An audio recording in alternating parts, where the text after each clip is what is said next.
Assalamu alaikum warahmatullahi ta'ala wabarakatuh. Assalamu alaikum warahmatullahi wabarakatuh. Bandiraɓe on gofnama on gelanama hayruji ɗuɗɗi latiɗi ɗi duniya be lahira. Mo moɗon biyeteɗo Abdoul Kadir Aboubacar barka meɗen be ñalawmaɗe jumɓare. Allah laamiɗo ceeɗiɗo hokku en barka ñalawmaɗe man. Allah jaɓanen bo kuure meɗen, jaɓanen ibadaji meɗen. Barkanoɗaɗo Allah sallallahu alaihi wa sallam. Tijani koye mi walanen enen bo barka be seyo lewru mawlidi mbiɗo kuutidi ɗo meɗen. Allah hewɗinen lewru mawlidi jagganoɗen yiɗɗitiraɓe annabijo meɗen Muhammadu sallallahu alaihi wa sallam. Allah wawni barka fofnaɗo takle. Inchallah en warti be vidéo kesol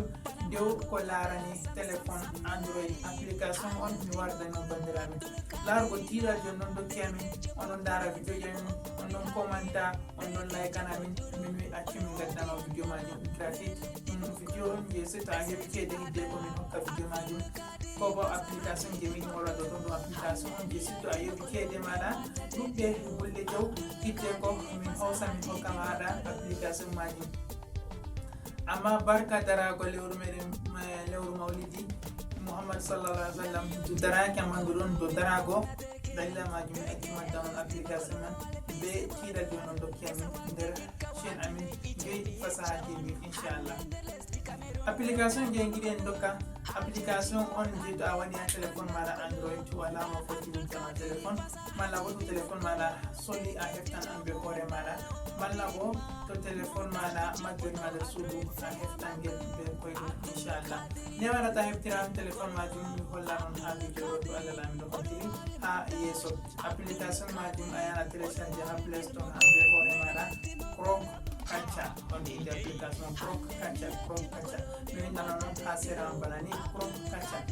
so mi windani on banni on télécharge application on wara on wata ha téléphone moɗon inchallah. Téléphone maɗa podaɓe hosingel a foti a tokkongel a hefta waɗaɓe ko si a ha conseil grasanaɓe jamaɗa ceede ɗuɗɗe memene ɗuɗɗonde majum a heftan am téléphone maɗa anduɓe hoore maɗa inchallah. E noon bo fanin bandiraɓe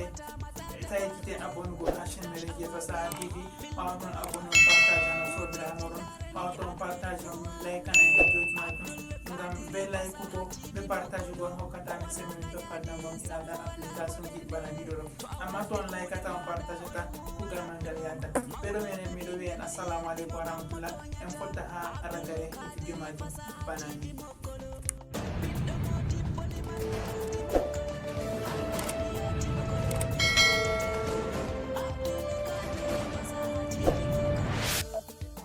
Wallahi wabarakatuh bandiraɓe on kofnama on gelanama hayruji ɗuɗɗi lantiɗi boɗɗi duniya be lahira. Mo moɗon pukara en moɗon biyeteɗo Abdoul Kadir Aboubacar inchallah haɓanni mo fuɗɗa vidéo marɗani on be application ngel je latino en ɗon no hokkira ɗum be seede ko jottani waddano nde application man mere inchallah. Amma kadi déjà application man ɗon amma kañum kam se be ceede so yoɓa yoɓi inchallah. Marando haje application man fu min accino lambaji en hafuɗa vidéo o wolwanami ko bo haɗɗon fu ha sera ɗon yen lambaji mumen on wolwa heydi ton inchallah. Administrateur amin foti yewtuda ɓe woni hokka on application man to Allah moyi. Application na watta heftira téléphone maɗa to ngel halki be konandi maji. Da premier application man kañum kam min yofi on to promotion mere inchallah. Aran man ni en nasta Play Store mi wino ɓawa to a abonation amin Fasaha TV a timmini abonugo a nasta Play Store. A nasti Play Store a wara a nasta babal windugo inde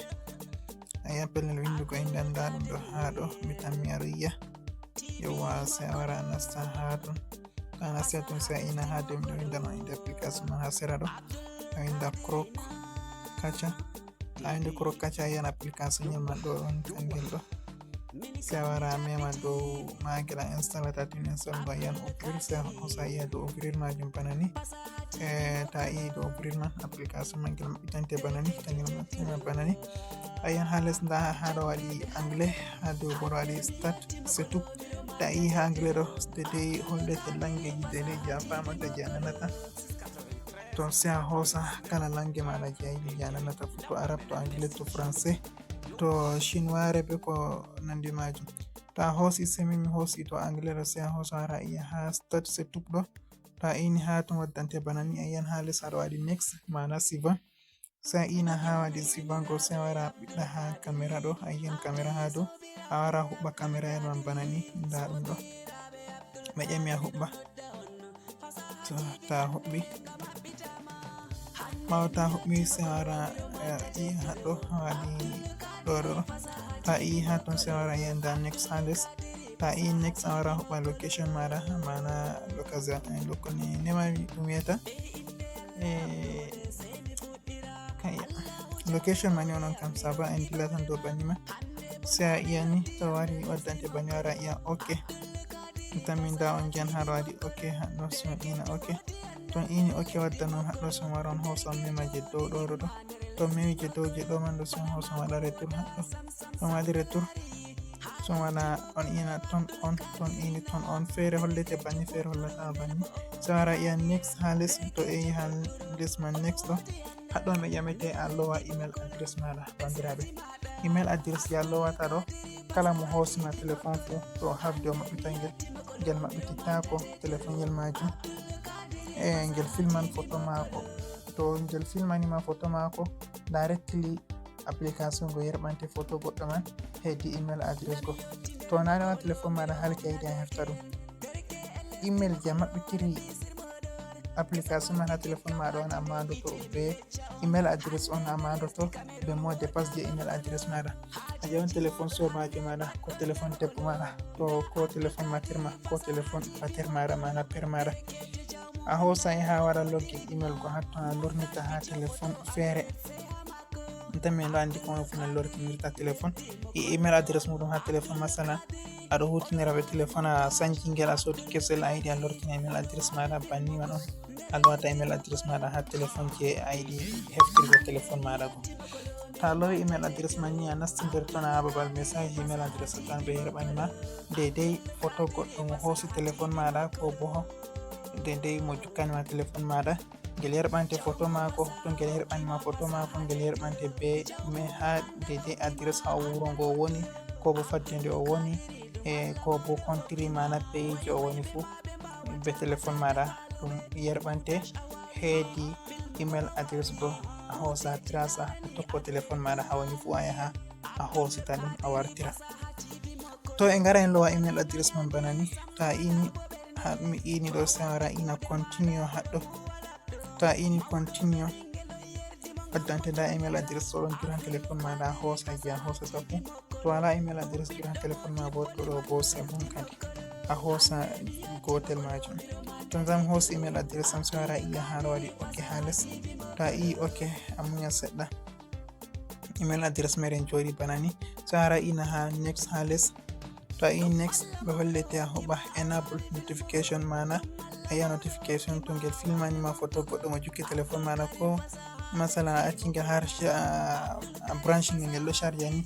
goɗɗo wari memi téléphone maɗa majum ngel filma photo mako ngel je'inani ha dow photo dillata sai ta wari a laari,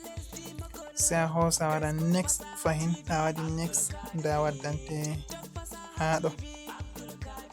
to manage battery setting sai a ina next fahin, ta in next a wara iya ok, ta i ok to waddante bana ni sai a activated now, sai ina da activated now ɗo mana ha wakka application man wakkati hundero permission ngel huwa, sai wara ina activated this device admin app a huɓɓa kanjum, ta huɓɓi sai wara waɗa next, ta waɗi next ngel waɗante try it now, ta ini to try it now ɗo ni mana téléphone maɗa ngel nastan kile, to kadi bandiraɓe ngatan en hakkilo boɗɗum haɗɗo vidéo majum ta'an ngam to en ini hatton ni vidéo majum ta'an ngam ngel nastan kile, to ngel nasti kile bo wala no wata vidéo meɗen ɗon enregistra sai dai en lora en fuɗɗita taskite boɗɗum ha en ina hatton majum, to en ini hatton man ni téléphone meɗen nastan kile vidéo man ta'an sai wara en continue yeso. kandi bandiraɓe en continue vidéo meɗen, ta ina ton ngel ñifi man ɗo ni hollete dedei a fonda trompe ko e hundero maɗa mot de passe maɗa, ta trompe ni ngel filmete an man photo ngel filmani nda haɗɗo ha dow ɗo on yiyan, nda haɗɗo non larata dedei to ngel filmi maɗa, to amma min mi trompay mode pass am ngel filmay yam to ni on kadi inchallah. Nda haɗɗo bo tawali ko ayidi parametre go ha hundere majum